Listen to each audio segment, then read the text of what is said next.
Hi everybody, I hope you're doing marvellously well. Very blessed today to be demoing the Austrian Audio S10. This is their newish mic.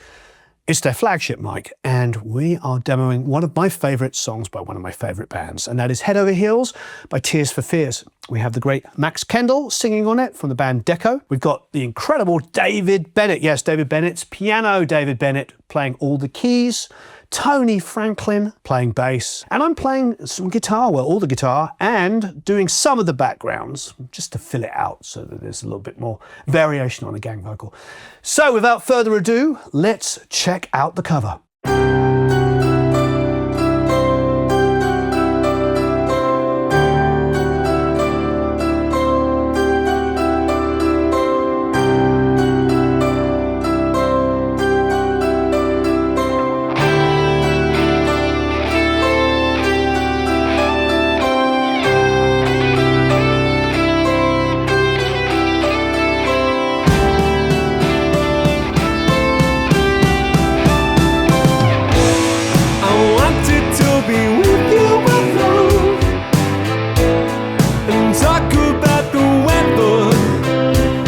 Traditions I can trace against the chart in your face won't escape my attention. You keep your distance with a system of touch and gentle persuasion. I'm lost in admiration. Could I need you this much? Or are you wasting my time? You're just wasting time. Something happens and I'm head over heels. I never find out till I'm head over heels. Something happens and I'm head over heels. Oh, don't take my heart, don't break my heart, don't throw it away. Throw it away.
I hope you enjoyed that. It was a lot of fun to do. I'm going to break down the mix for you now and solo all of the elements.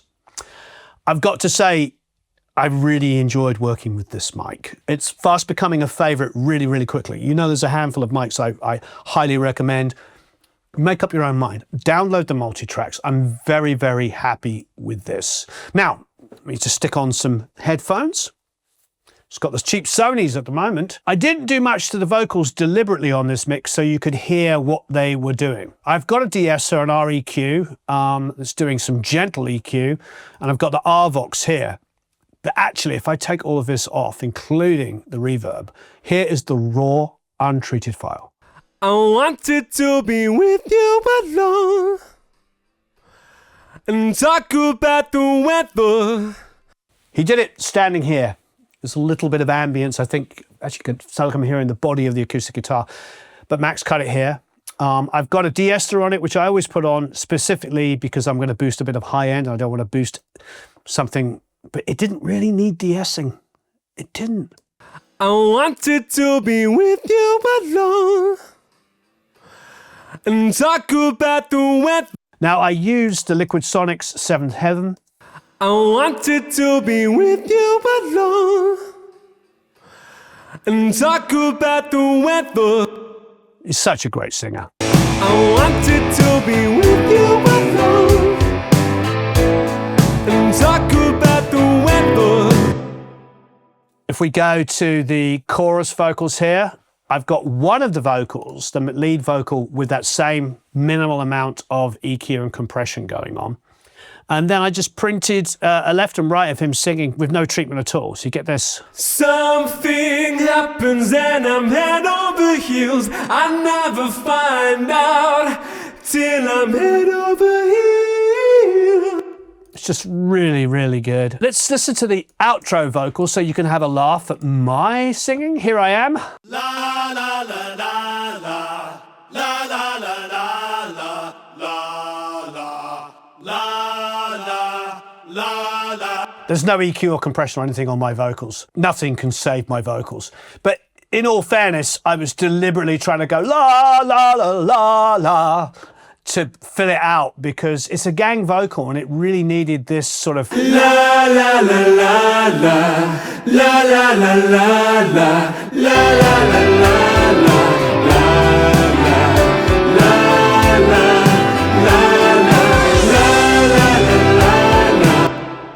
to sell up some of the guitars. Now, I use this couple of different amplifiers. So this is awesome. I don't actually know much about this. It's a little baby WEM amp, little tiny valve tube amp. Maybe it said a name on there at one stage, but it's awesome. And it's going through a boogie cab. And of course we have the mic on there. And that has been our acoustic guitar clean sound. So that's the Lazy J, which we're going to use for the double of the clean arpeggiated parts, the chorus clean arpeggiated parts. One of the things that was really important to me is I've done a bit of editing here and there, and then other things I just didn't edit at all, because this is originally a Linn drum, and that's great. And we ended up using, you know, samples to go along with it as well. But one of the things that was important to me was, like, if I got in there and tightened every single hit and every single piece of the performance, I think what would end up happening is it would just sound like a terrible mock-up of a brilliantly produced track. This was produced by Chris Hughes, who was the drummer in Adam of the Ants. He produced music from The Big Chair. He co-wrote Everybody Wants to Rule the World, obviously one of the best producers of the 80s, along with, of course, the great Trevor Horn and Stephen Lipson. I mean, ridiculously talented. The band are superb. The musical ideas are unbelievable. The fact that this verse part, for instance, if I just quickly go to that, is an A major and a C major seventh that never really plays the root. So if you listen,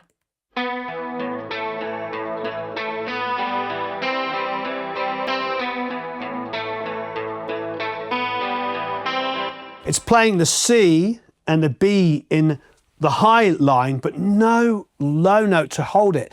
Drop in Tony's incredible bass, which is note for note accurate with the great Kurt Smith bass line.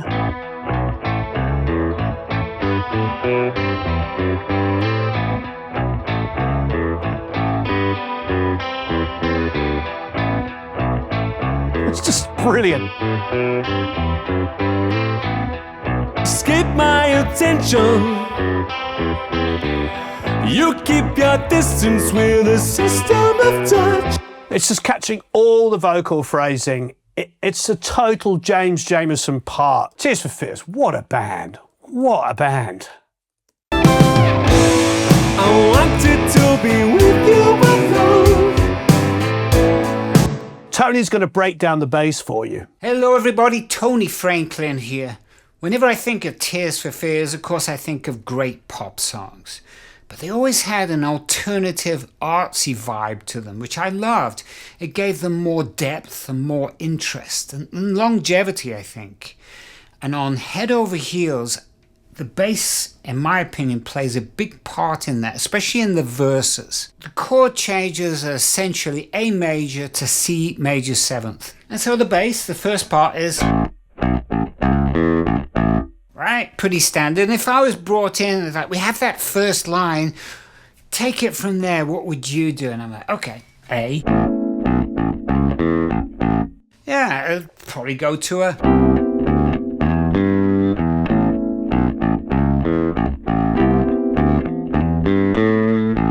something like that, right? They don't do that. What they do is pretty wild, in my opinion. They don't even include the root note. There's no C in that next part. They kind of go along with the vocal melody, but it creates its own part, bass part in the meantime. I think it's McCartney influenced. Sound-wise, not at all. We'll go into that in a minute. So the bass line...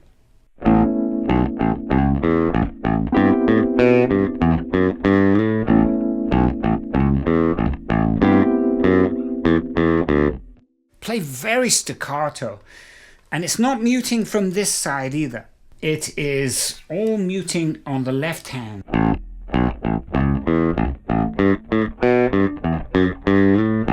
Now for the sound and the approach on this, I believe that Kurt Smith probably used his Steinberger L2 bass, which has a very specific sound. I've always said that a P bass, and I have the PJ, has the extra pickup with the selector switch. A Fender Jazz bass or a P bass can work in any music because it sits perfectly in the mix. It doesn't intrude on any other frequencies. It stays out of the way of the drums, the guitar, the vocals, all of it. It occupies its own territory. Now, when I was first playing this without any EQ, it was getting in the way of the other instruments. I'm like, okay, I can see why, or was it the sound of the bass, or did they craft it? Did they EQ it to suit? Probably a bit of both, but I had to do some EQ adjustments after the fact, although it was pretty close. And so, using the fretted bass, this is my 75 P bass, with a maple neck, which gives it a definite brighter sound. It also has, I got the extra pickup. I have brand new strings on here, which I rarely do. I'm using a pick, a plectrum for you Brits, and the tone control is wide open. Very rarely will I do that, but it does work. And then the choruses.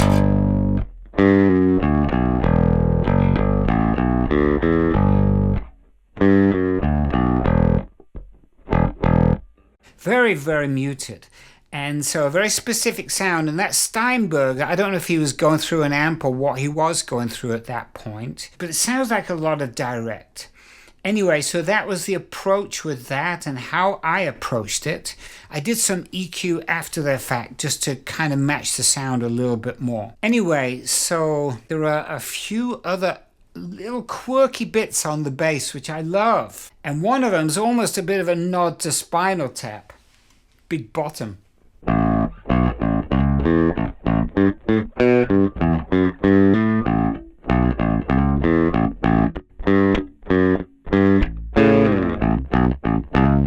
Did you catch it? What's also wild about that, because that comes at the end of the first chorus leading into the next verse, so... he doesn't even land on the one going into the verse. It's wild. It's just goes all in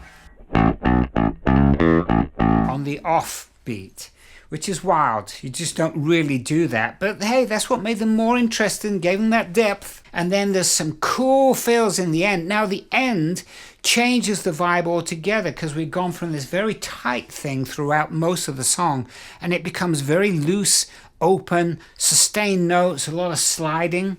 I approve of that as the fretless monster. And so this is how it goes.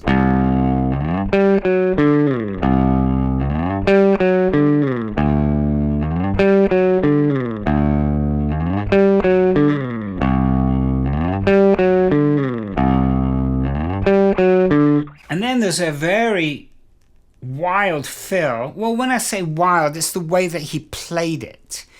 There would be easier ways to play it, but it would have had a different vibe, and I'll explore that. So it's...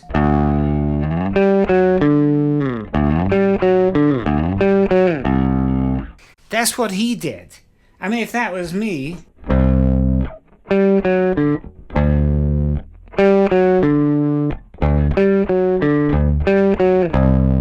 But it doesn't have all that slide stuff, right? And so that slide...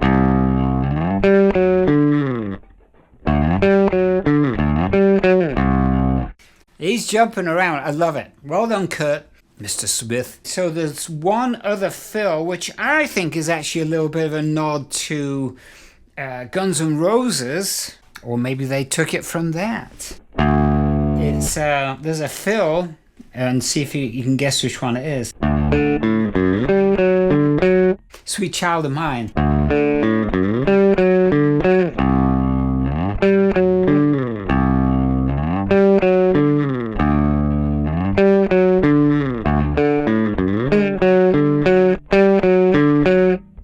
So that is it. That's really what's going on there. One more note, and this is really for the bass players. Big slide, and it would be very easy to have that be messy. With that big slide and then going up to the top string. But what Kurt Smith does, he goes up to the...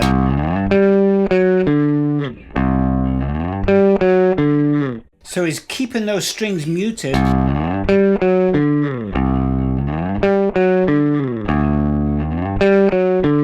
Very, very cool. Well done, Mr. Smith. Well done, Tears for Fears. Great song. So my lead tone is a turbo rat going into a Lazy J amp. It's pretty awesome. It's pretty disgusting. Have a listen.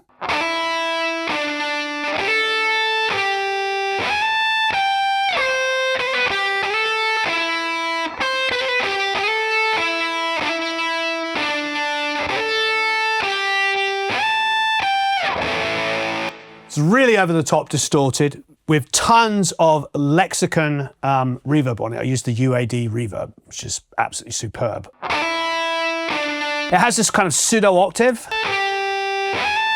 Kind of, absolutely love it. And it was kind of our modern twist on it. The thing that's really important about this track, that's not just one thing, one of the many things, is it didn't really owe much to like blues. Meaning there wasn't any bent notes and there wasn't any really strong vibrato. Don't get me wrong. I mean, there's a blues in everything. But it was a more modern at the time way of playing guitar. It didn't have this wah kind of thing. And I've seen a few people like cover it and they've always like put a lot of vibrato in it. And that was like the difference to me, was to take away the vibrato.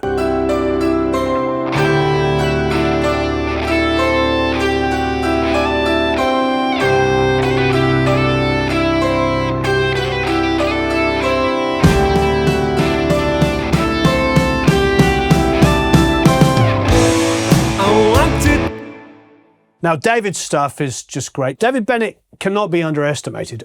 I sent him the tracks, and his stuff wasn't being mic'd. It was just literal, instruments plugged straight into his interface. I didn't edit his performances at all. They're just great. Just really went out of his way to make this amazing.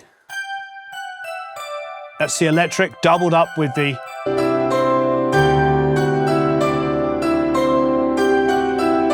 And then he did the string. So good. Then the big synth. But the great thing about David, not only did he do such wonderful work, he gave it to me in a few hours, sent it through. He said the time he was going to do it. I think we got it back like 2 or 3 hours later. So he just listened to the track, did the parts, and sent them back. Really great work from David. I love this part.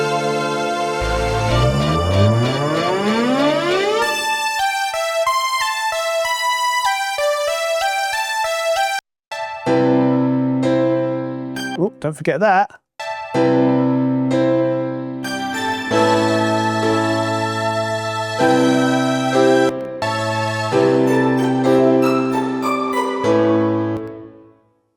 Everything about this song is absolutely masterful. So much fun to cover. Tears for Fears, what a band, and what an incredible piece of production. Let's go to the acoustic guitars. Acoustics were tracked with this at the 12th to 14th fret. Pretty standard for me. All my backgrounds, all of Max's vocals were sung on the mic. Absolutely superb. So you can see here, just like unedited guitars, I punched in for like the last third of that electric part on the outro.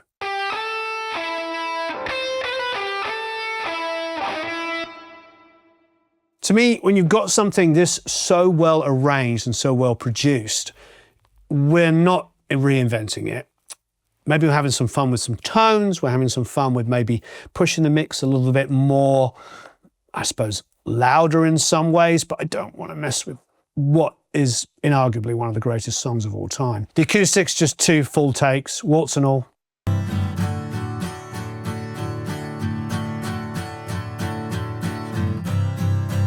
No EQ, no compression. That's just the acoustics straight from the mic. There's a very light build coming in here.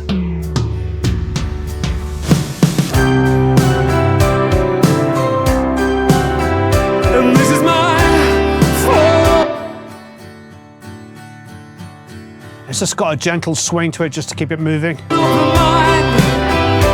this is my fault.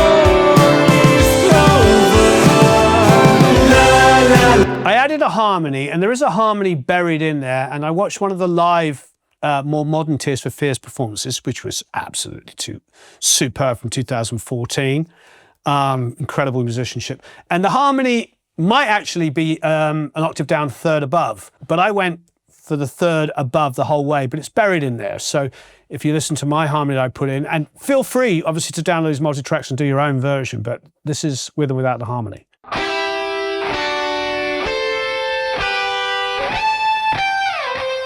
No harmony. With harmony.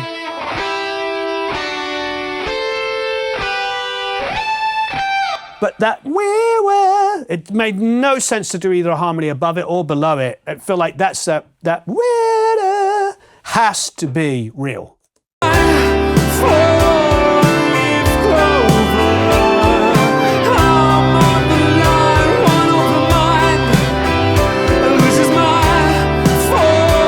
Backgrounds, the gang vocal. La la la la la la la la la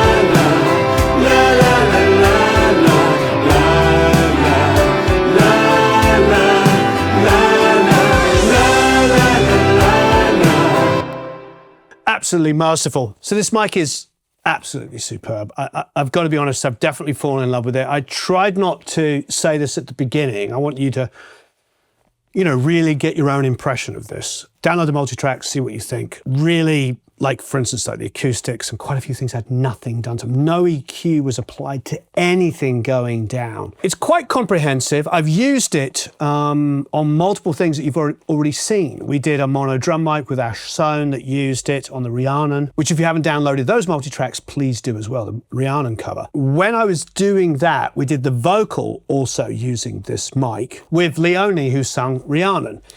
And I ended up leaving it there for about 3 days with Shelby from Sensible Music because she was cutting her new album with Kairos, her band Kairos. So she did all her vocals on this. It's one of those mics that when people hear it, they're like, oh, can I borrow that? So the thing about it is it is a stereo mic, but you can only plug in the second side if you've already plugged in the first. So you can't accidentally use the wrong side of the mic. So the way to do it is, if you see there's like this little thing here that once this mic plugs in, it will push this out of the way, allowing that one to come in. It's like, so there's no way I can plug into the wrong side of it. It just won't happen. But if I plug into the right side of it, then it opens it up so you can plug in a second one. The mic itself has everything that you want. It has a pad. You've got 0, -10, -20. Roll off, you know, high passing at 0, 40, 80, 160. This is where it comes into its own because, of course, you've got omni, cardioid, supercardioid, hypercardioid, and figure of 8. It's a ridiculous mic. Really, really, really into this one. And I've demoed hundreds and hundreds of mics. We had Cameron Craig in the other day, who you're going to see an interview with in the next couple of days if you haven't already. And he absolutely loves it. And he's getting the same kind of reactions. So it's got all the modern accoutrements, meaning the magnetic pop screen, which is quite useful, to be honest, because, you know, I can just like flail around for hours trying to figure out how to put it on. Even I can figure out how to put that on. Seems to be incredibly effective. I'm not hearing any dullness or anything like that. So that's superb. I don't really know what else to say except for high praise. I love the shock mount. It's really effective. It's very, very simple. I have a lot of shock mounts from classic microphones like KM56s and stuff like that, and they've got these really complex, like multiple things around them, which looks really, really good, but they come undone quite easily. This one is, I don't know that you could ever figure out a way of making this come undone. It's rubber here, so 4 areas. I mean, yeah, that is not going to come undone. It's really, really superb. Very easy to put in and take in and out. So the Bishop Theatris. It's so wonderful to be able to cover such an incredible song, have great musicians as ever doing this with us, and download the multi-tracks, listen for yourself. Please feel free to do extra production on it, replay parts, add stuff, change stuff, do remixes. It's entirely up to you. You can use these multi-tracks in your portfolio, of course. Just please always credit Produce Like a Pro and, of course, you know, the writers of the song and everything. Of course, it's written by an absolutely incredible band. 2 ridiculously talented guys. Leave any comments and questions down below. Let us know if you already know this mic and have used it and loved it. Super impressed, as you can tell, quite excited. Thanks everyone for watching. Download the multi-tracks, and thank you everyone who participated. Tony did an amazing job, David, of course, and of course, Max, Kendall, great. Oh, so a special thanks to Luke Glazewski, who recorded the guitars. I played them, he did the recording, so thank you. Thank you everyone. So long, farewell, auf Wiedersehen, au revoir, adios, goodbye.